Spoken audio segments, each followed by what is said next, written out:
नमस्कार, आपका स्वागत है फटाफट खबरों में। मैं हूं आपके साथ भावना रनौट। आज हम लेकर आए हैं हरियाणा के हर छोटे बड़े शहर की सबसे तेज और ताजा खबरें। तो चैनल को सब्सक्राइब कीजिए और वीडियो को कहां से देख रहे हैं कमेंट बॉक्स में बताएं।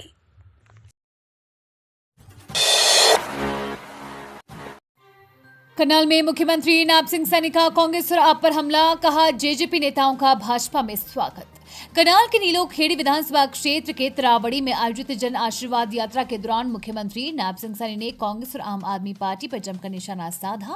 उन्होंने कांग्रेस और आप के संभावित गठबंधन पर टिप्पणी करते हुए कहा कि दोनों पार्टियां भ्रष्टाचार में लिप्त हैं और उनका गठबंधन पहले भी लोकसभा चुनावों में हुआ था। मुख्यमंत्री ने कहा कि कांग्रेस और आप खुद को ईमानदारी का चेहरा दिखाते हैं, लेकिन असलियत में उनका नकाब उतर जाता है और भ्रष्टाचार सामने आ जाता है। जनता अब उनके झूठे वादों को समझ चुकी है और उनके बहकावे में नहीं आने वाली। हरियाणा चुनाव को लेकर कांग्रेस सीईसी की बैठक शुरू, 41 सीटों पर मंथन जारी, 34 पर नाम फाइनल।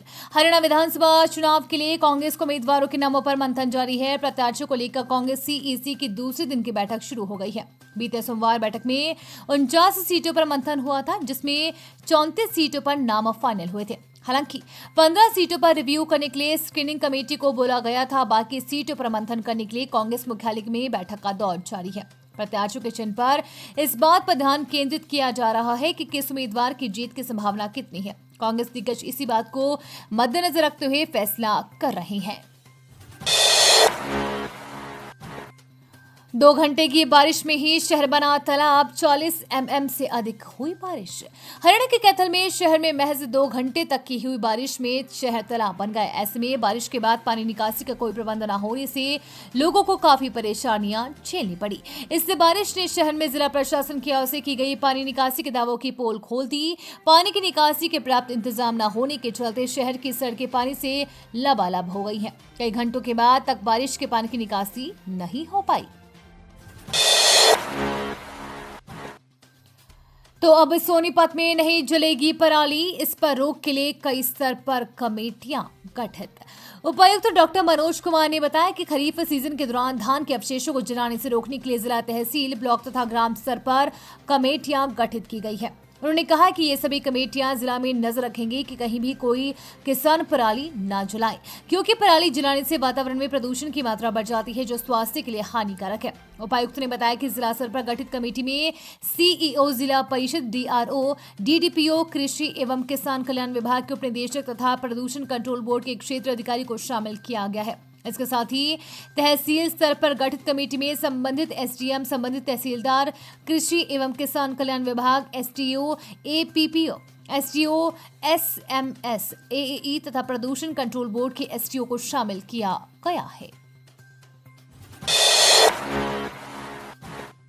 बंदवाड़ी टोल प्लाजा पर फास्टैग शुरू होने के बाद भी लगा जाम, वाहनों के 1 किलोमीटर लगी लंबी कतार।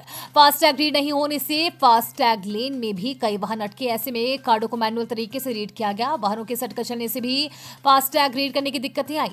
लेन में खड़े ट्रैफिक मार्शल फास्टैग रीड हो सके इसके लिए वाहनों को आगे पीछे कराते नजर आए। फास्टैग रीड नहीं होने पर लोगों की टोल कर्मियों से कहासुनी भी हुई। लोग कर्मचारियों पर गुस्साते नजर आए। यहां 1 मिनट में 8-10 गाड़ियों के निकलने का दावा किया जा रहा था, जबकि देखा गया है कि लेन में 1 मिनट में 1 गाड़ी भी नहीं निकल पा रही थी।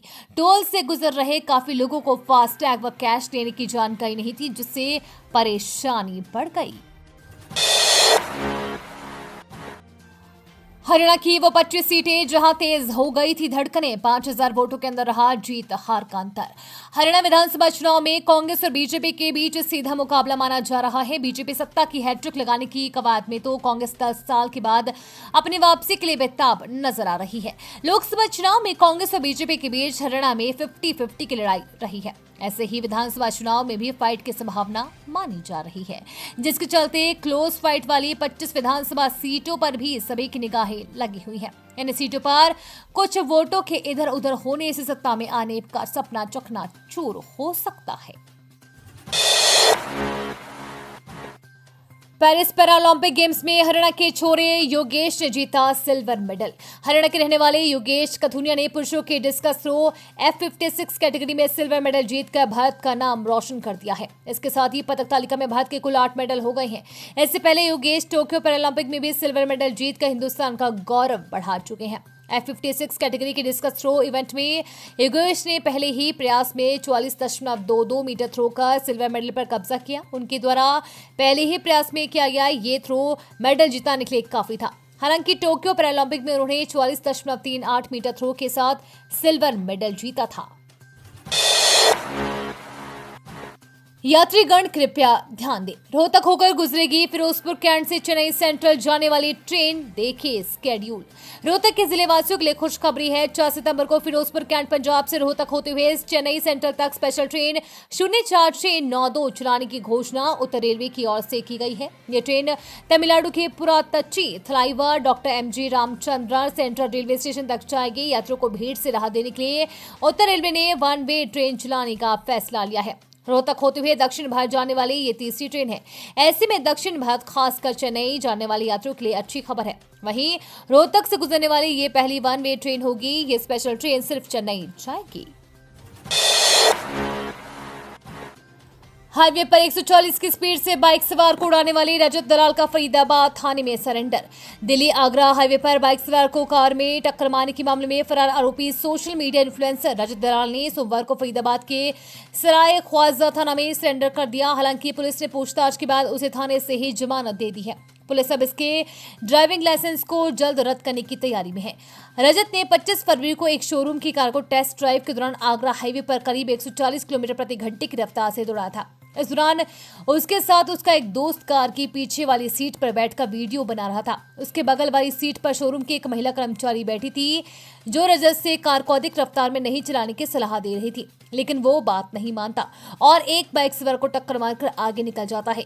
इस दौरान वो महिला से कहता है कि ये उसका रोज का काम है। 30 अगस्त को उसका ये वीडियो सोशल मीडिया पर वायरल हो गया। इसके बाद पुलिस ने इसका संज्ञान लेकर उसके खिलाफ विभिन्न धाराओं में मामला दर्ज करके जांच शुरू कर दी थी। 31 अगस्त को उसकी तलाश में पुलिस चावला कॉलोनी स्थित उसके घर भी गई थी। सराय ख्वाजा थाना की 2 टीम आरोपी की तलाश कर रही थी। बॉर्डर पर लगाए नाके, चप्पे चप्पे पर जवानों की तैनाती। चुनाव को देखते एजेंसियां अलर्ट। विधानसभा चुनाव के मद्देनजर पुलिस ने सभी बॉर्डर पर इंटरस्टेट नाके लगा दिए हैं। अर्धसैनिक बलों की तैनाती कर दी है। जगह जगह फ्लैग मार्च भी निकाला जा रहा है। पुलिस प्रवक्ता के अनुसार कानून में शांति व्यवस्था कायम रखने के लिए पुलिस द्वारा महत्वपूर्ण कदम उठाए गए हैं। चुनाव के दौरान नशा व शराब तस्करी रोकने तथा आपराधिक गतिविधियों पर अंकुश लगाने के लिए बॉर्डर पर पहरा बढ़ा दिया है। यहाँ संदिग्ध वाहनों और व्यक्तियों पर निगरानी रखी जा रही है। पुलिस द्वारा Badarpur border, Jaitpur, Delhi border, shooting range, Surajkund, Mangar Bhati, mines, Mohna तथा मंझावली, यमुना पुल सहित 7 नाके लगाए गए हैं। यहाँ दिन रात पुलिस तैनात है। साबिर हत्याकांड का 9वां आरोपी भी गिरफ्तार, 1 दिन के रिमांड पर लिया। हरियाणा के चरखी दादरी में पश्चिम बंगाल निवासी साबिर मलिक हत्याकांड में बारड़ा पुलिस थाना 9वें आरोपी को भी काबू कर लिया है। आरोपी इंद्रवेश उर्फ टिंकू डालावास गांव का रहने वाला है और उसे पुलिस ने कोर्ट में पेश कर पूछताछ के लिए 1 दिन के रिमांड पर लिया है। बता दें कि 27 अगस्त को हंसावास खुर्द में रहने वाले प्रवासी श्रमिकों की झुग्गियों में हंगामा हुआ था। वहां पहुंचे युवाओं का आरोप था कि प्रवासी परिवार संरक्षित पशु के प्रतिबंधित मांस का सेवन करते हैं। इस आधार पर मौके पर पहुंची पुलिस टीम दोनों पक्षों को थाने ले गई थी। दर्दनाक हादसे से दहला हरियाणा, 7 की मौत, 8 घायल। हरियाणा के जींद में बड़ा सड़क हादसा हो गया, जहां कुरुक्षेत्र के मचहेड़ी गांव से राजस्थान के गोगा मेडी लेकर जा रहे टाटा एस को ट्रक ने पीछे से टक्कर मार दी। आधी रात को हुए इस हादसे में 7 श्रद्धालुओं की मौत हो गई है। वहीं 8 गंभीर रूप से घायल बताए जा रहे हैं। फिलहाल घायलों को अग्रोहा मेडिकल कॉलेज में भर्ती करवाया गया है। बता दें कि घटना नरवाना के गांव बिद्राना के पास हिस्सा चंडीगढ़ नेशनल हाईवे पर आधी रात को हुई है। टाटा एस गाड़ी में कुल 15 लोग सवार थे। ये गाड़ी हरियाणा के ही कुरुक्षेत्र के मचहेड़ी गांव का लोग राजस्थान के गोगामेड़ी जा रही थी, जहां सोमवार शाम को लोग निकले थे। ऐसे में जब नरवाना की बिद्राना गांव के पास जब टाटा एस गुजर रही थी तो हिस्सा चंडीगढ़ नेशनल हाईवे पर गांव बिद्राना और शिमला के बीच लकड़ी से लदे ट्रक ने पीछे से टक्कर मार दी। ये थी आज की फटाफट खबरें। हम मिलेंगे अगले बुलेटिन में, तब तक के लिए धन्यवाद और जय हिंद।